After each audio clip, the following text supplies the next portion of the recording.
జై ఎన్టీఆర్. గట్టిగా జై ఎన్టీఆర్. ధన్యవాదాలు మిత్రులారా. ఈనాడు మైత్రివనం చౌరస్తాలో భారతదేశం గర్వించదగ్గ గొప్ప నాయకుడు, తెలుగు జాతికి స్ఫూర్తిని నింపిన, తెలుగు జాతి చేత అన్నా అని పిలిపించుకొని గౌరవం దక్కించుకున్న ఎన్టీఆర్ విగ్రహావిష్కరణ కార్యక్రమానికి సభాధ్యక్షత వహించిన జూబ్లీహిల్స్ శాసనసభ్యులు మిత్రులు నవీన్ యాదవ్ గారు ఈ కార్యక్రమాన్ని ఏర్పాటు చేసి నాతో పాటు ఈ కార్యక్రమంలో తెలంగాణ కాంగ్రెస్ పార్టీ అధ్యక్షులు మిత్రులు మహేష్ కుమార్ గౌడ్ గారిని, సహచర మంత్రివర్గ సభ్యులు తుమ్మల నాగేశ్వరరావు గారిని, హైదరాబాద్ ఇన్ఛార్జ్ మంత్రివర్యులు మిత్రులు పొన్నం ప్రభాకర్ గారిని, మరొక సహచర మంత్రివర్గ సభ్యులు అజరుద్దీన్ గారిని, అదేవిధంగా మేమందరం అభిమానించే నాయకులు మండవ వెంకటేశ్వరరావు గారిని, రాజ్యసభ సభ్యులు అనిల్ కుమార్ యాదవ్ గారిని, మరో రాజ్యసభ సభ్యులు వేం నరేందర్ రెడ్డి గారిని, షేర్లింగంపల్లి శాసనసభ్యులు అరకపూడి గాంధీ గారిని, అదేవిధంగా తెలుగు కాంగ్రెస్ పార్టీ నాయకులు బండి రమేష్ గారిని, అదేవిధంగా నల్గొండ పార్లమెంట్ సభ్యులు మిత్రులు కుందూరు రఘువీర్ గారిని, నాగార్జున సాగర్ శాసనసభ్యులు జయవీర్ గారిని,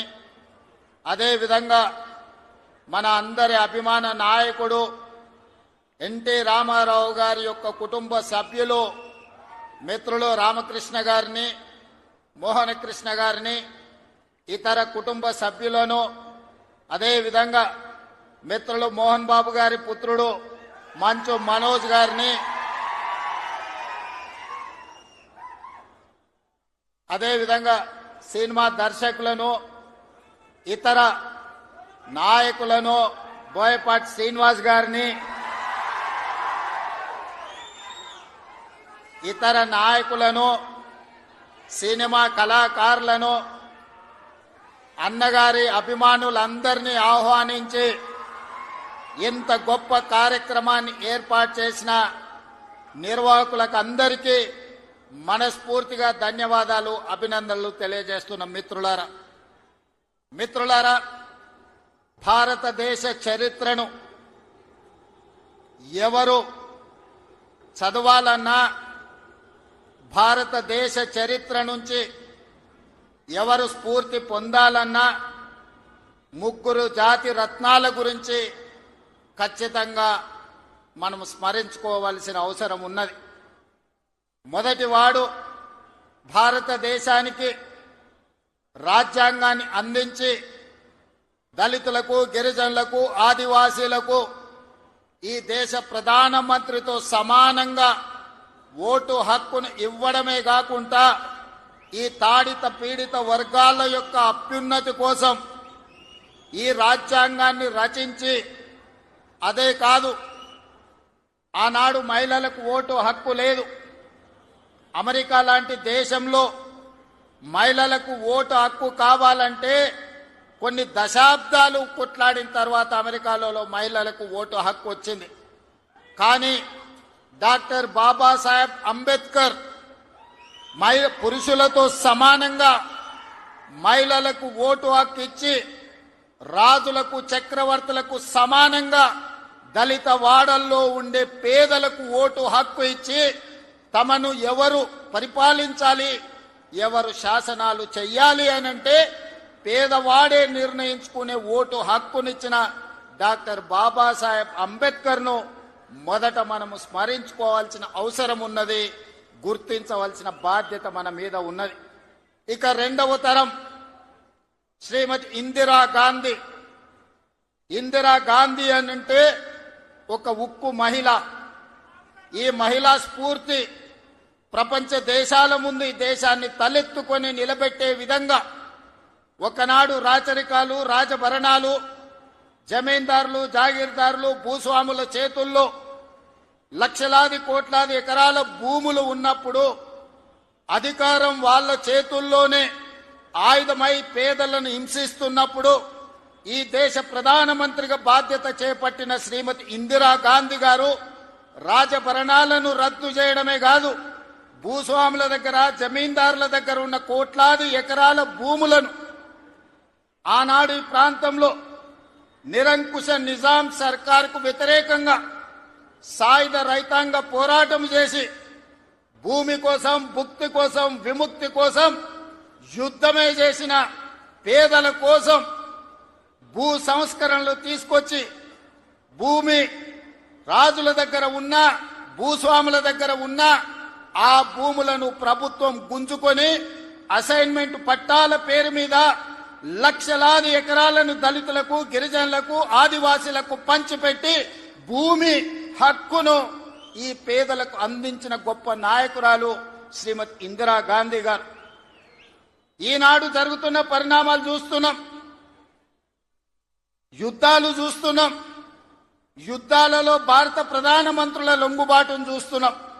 కానీ 1971లో ఇండియా పాకిస్తాన్ యుద్ధం జరిగినప్పుడు యుద్ధంలో పాకిస్తాన్ ను ఓడగొట్టి బంగ్లాదేశ్ ను విడగొట్టి అమెరికా ప్రెసిడెంట్ను భారత్ రాజకీయాలలో మీరు కలగజేసుకోకండి, కలగజేసుకుంటే భారతదేశం ఊరుకోదు అని అమెరికన్ ప్రెసిడెంట్ ను హెచ్చరించిన భారత ప్రధానమంత్రి శ్రీమతి ఇందిరాగాంధీ గారు.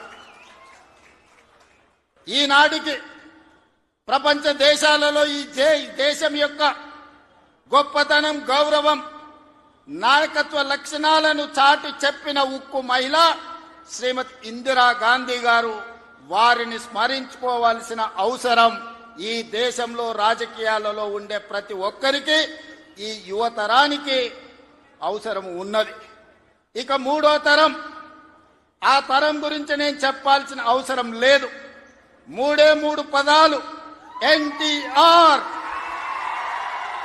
ఈ 3 అక్షరాలు నీతి, నిజాయితీ, నిబద్ధత, ఉక్కు సంకల్పం కలిగిన నాయకుడు ఎవరైనా ఉన్నారు ఈ దేశంలో అంటే తెలుగు జాతి గర్వించదగ్గ బిడ్డ ఎన్టీఆర్. డాక్టర్ బాబాసాహెబ్ అంబేద్కర్, శ్రీమతి ఇందిరాగాంధీ, అన్న ఎన్టీఆర్ ఈ భారతదేశ జాతి రత్నాలు. ఈ జాతి రత్నాలు ఈ దేశం ఉన్నంతకాలం, మానవుల మనుగడ ఉన్నంతకాలం వారి కీర్తి ప్రతిష్టలు, వారి నిర్ణయాలను మనం స్మరించుకోవాల్సిన బాధ్యత ఈ రోజు మన అందరి మీద ఉన్నది.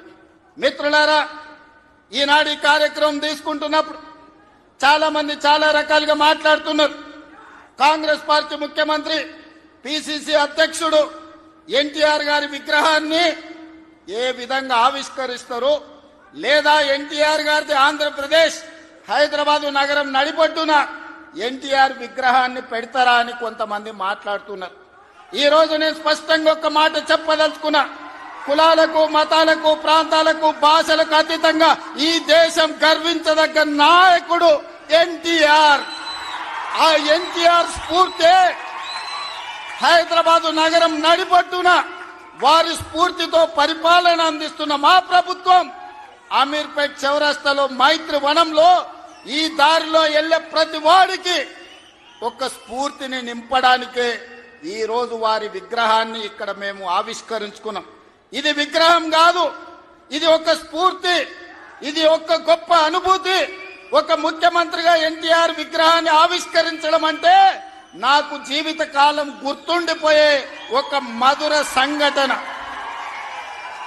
ఎవరు ఏమనుకున్నా, ఎవరు ఎలాంటి విమర్శలు చేసినా నేను జడవదలుచుకోలేదు.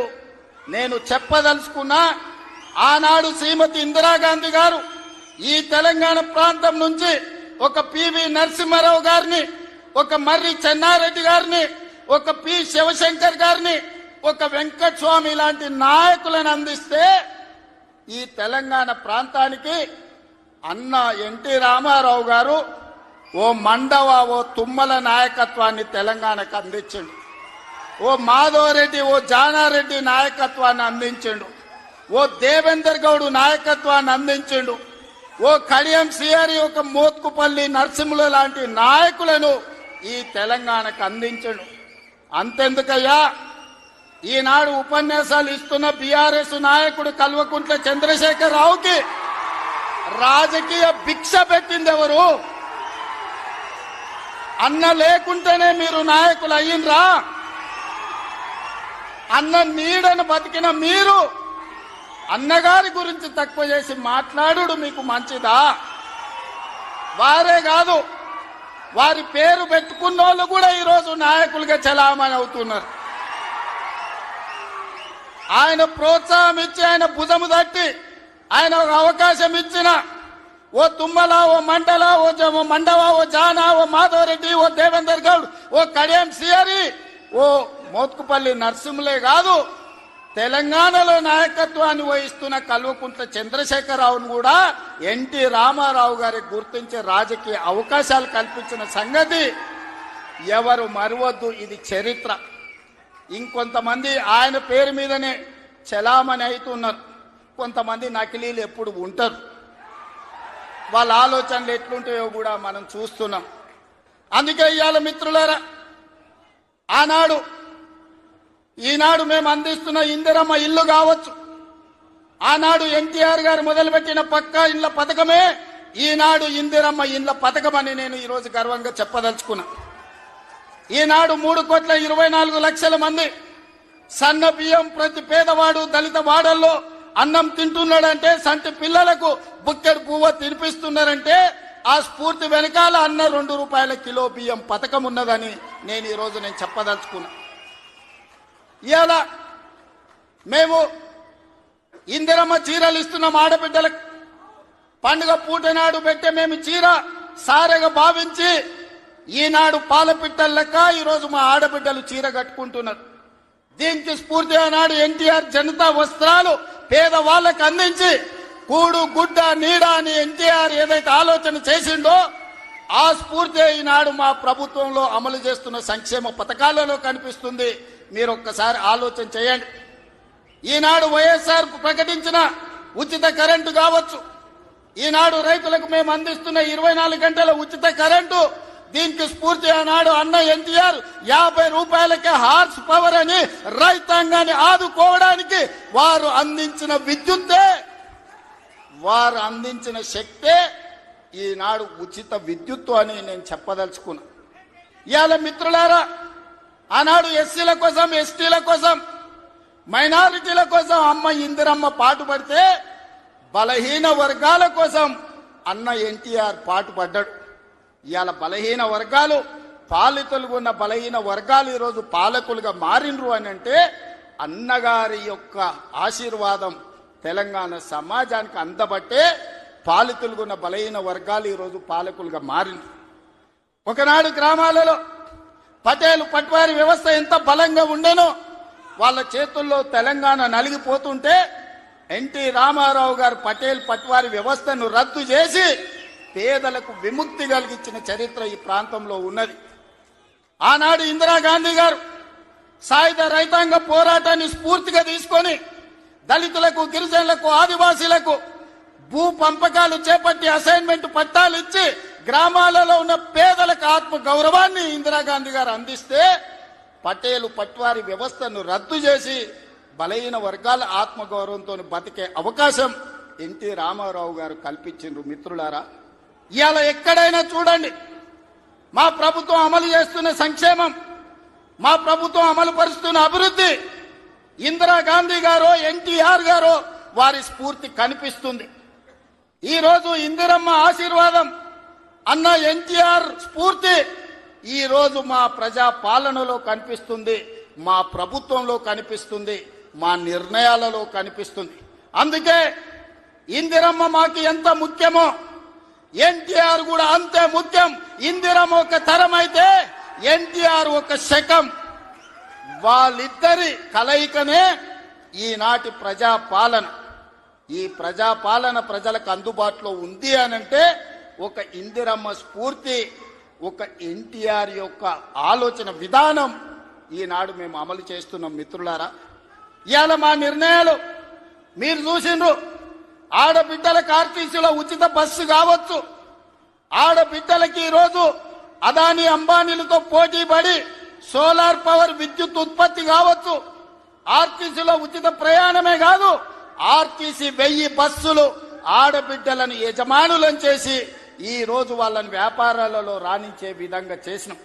ఆనాడు అన్న ఆడబిడ్డలకు ఏ విధంగా ఆస్తిలో హక్కిచ్చిండో ఈనాడు 1 కోటి మంది ఆడబిడ్డల్ని కోటీశ్వరులను చెయ్యాలన్న లక్ష్యంతో మా ప్రజాపాలన పనిచేస్తుంది. మా సీతక్క, మా బట్టి విక్రమార్క గారు దీన్ని అమలు చేస్తున్నారు. ఇవాళ మేము గర్వంగా చెప్పదలుచుకున్నాం, అన్నగారు అదే విధంగా ఇందిరమ్మ స్ఫూర్తితో 1 కోటి మంది ఆడబిడ్డల్ని ఇవాళ కోటీశ్వరులను చెయ్యాలి అని మా ప్రభుత్వం ప్రయత్నం చేస్తుంది. అందుకే మిత్రులారా, ఇవాళ మా ప్రభుత్వం రైతు రుణమాఫీ కావచ్చు, రైతు భరోసా కావచ్చు, రైతులకు ఉచిత కరెంటు కావచ్చు, రైతు రుణమాఫీ 21,000 కోట్ల రూపాయల రద్దు చేసిన విషయం కావచ్చు, ఇవన్నీ రైతుల కోసం మేము అమలు చేస్తున్న సంక్షేమ పథకాలు. ఇవాళ రైతులు పండించిన సన్న వడ్లు 500 రూపాయల బోనస్ ఇచ్చి ఈనాడు మేము కొనుగోలు చేస్తున్నామంటే రైతును రాజును చెయ్యడమే లక్ష్యంగా, వ్యవసాయాన్ని పండుగ చేయడమే లక్ష్యంగా ఈ రోజు మేము పనిచేస్తున్నాం. ఇవాళ మహిళలందరికీ అవకాశం ఇవ్వాలి అని స్థానిక సంస్థల్లో ఆనాడు మహిళలకు రిజర్వేషన్లు ఉండాలని రాజీవ్ గాంధీ గారు నిర్ణయం తీసుకుంటే ఆ నిర్ణయాన్ని అమలు చేసిన గొప్ప నాయకుడు ఎన్టీఆర్. ఈ రోజు స్థానిక సంస్థల్లో ఆడబిడ్డలకు 50% అవకాశాలు ఆనాడు రాజీవ్ గాంధీ నిర్ణయం తీసుకుంటే ఎన్టీఆర్ అమలు చేస్తే ఈ రోజు ఆడబిడ్డలకు స్థానిక సంస్థల్లో ఈ రోజు రిజర్వేషన్లు వచ్చినాయి. ఆ స్ఫూర్తితో ఈనాడు శాసనసభలో, లోక్సభలో మహిళలకు రిజర్వేషన్లు ఉండాలి, 33% ఇవ్వాలి అని ఈ వేదిక మీద ఉన్న మేమందరం కట్టుబడి ఉన్నాం. రాబోయే ఎన్నికలు 33% రిజర్వేషన్లు ఈ రోజు మహిళలకు ఇచ్చే విధంగా మేము ముందుకు వెళ్తామని నేను తెలియజేస్తున్నాను. మిత్రులారా, ఆనాడు యువకులు 25-26 ఏళ్ల యూనివర్సిటీలో చదువుకున్న పిల్లలకు, మారుమూల ప్రాంతాలలో ఉన్న పేదలకు ఏ విధంగా అయితే ఎన్టీఆర్ గారు టికెట్లు ఇచ్చి గెలిపించిండో ఈనాడు మా ప్రభుత్వంలో కూడా ఒక మందుల సామెల్, ఒక ఎడమ బొచ్చు లాంటి వాళ్ళు, అత్యంత నిరుపేదలు, ఇందిరమ్మ ఇండ్లలో ఉండే పేదలు రూపాయి లేకపోయినా టికెట్లు ఇచ్చి ఇవాళ ఎమ్మెల్యేలను చేసినాం. ఒక యువమిత్రుడు, క్రీడాకారుడు బాలయ్య గారి బ్యాచ్మెట్ నిజాం కాలేజీలో క్రీడాకారుణ్ణి ఇవాళ మంత్రిని చేసిన మహమ్మద్ అజారుద్దీన్ గారిని, ఈ రోజు వాకిటి శ్రీహరి కావచ్చు, యువమిత్రుడు పొన్నం ప్రభాకర్ విద్యార్థి రాజకీయాల నుంచి వచ్చిన మిత్రుడు ఈ రోజు మంత్రివర్గంలో సహచరుడు. అంటే ఇవన్నీ కూడా యువత కోసం. ఈ రోజు రాష్ట్రంలో మొదటి సంవత్సరంలోనే 67,000 ప్రభుత్వ ఉద్యోగ నియామకాలు చేపట్టి ఈ రోజు యువకులకు ఉద్యోగ ఉపాధి అవకాశాలు కల్పించినాం. మహిళలకు 60,000 కోట్ల రూపాయల బ్యాంకు లింకేజ్ అప్పులు ఇప్పించినాం.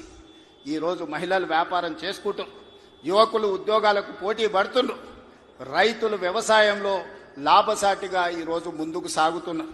ఇవన్నీ మీ ఆశీర్వాదంతో మీరండగా నిలబడి ఆనాడు 2023 డిసెంబర్ 7 నాడు ప్రజాపాలనను మీ ఆశీర్వాదంతో అధికారం చేపట్టి ఉప ఎన్నికలు జరిగితే కంటోన్మెంట్ అయినా, జూబ్లీ హిల్స్ అయినా మీరందరూ అండగా నిలబడి గెలిపించబట్టే ఈనాడు ప్రజాపాలన ముందుకు సాగుతుంది.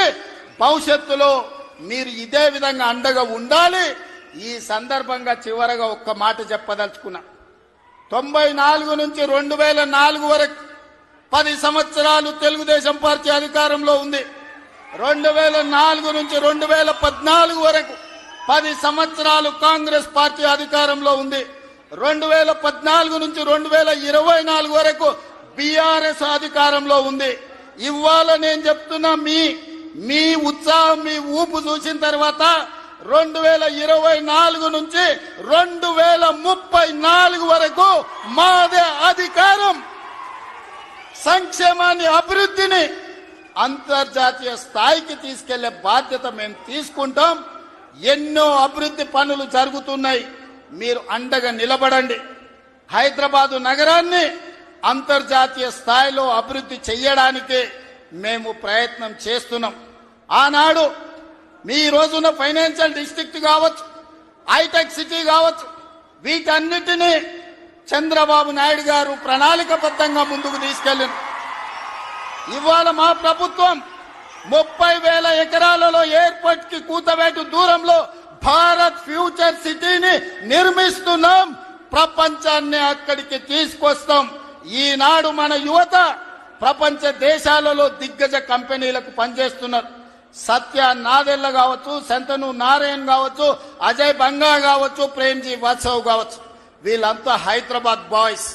హైదరాబాద్ పబ్లిక్ స్కూల్లో చదువుకున్న వాళ్ళు ప్రపంచ పెద్ద పెద్ద దిగ్గజ కంపెనీలకు సీఈఓలు.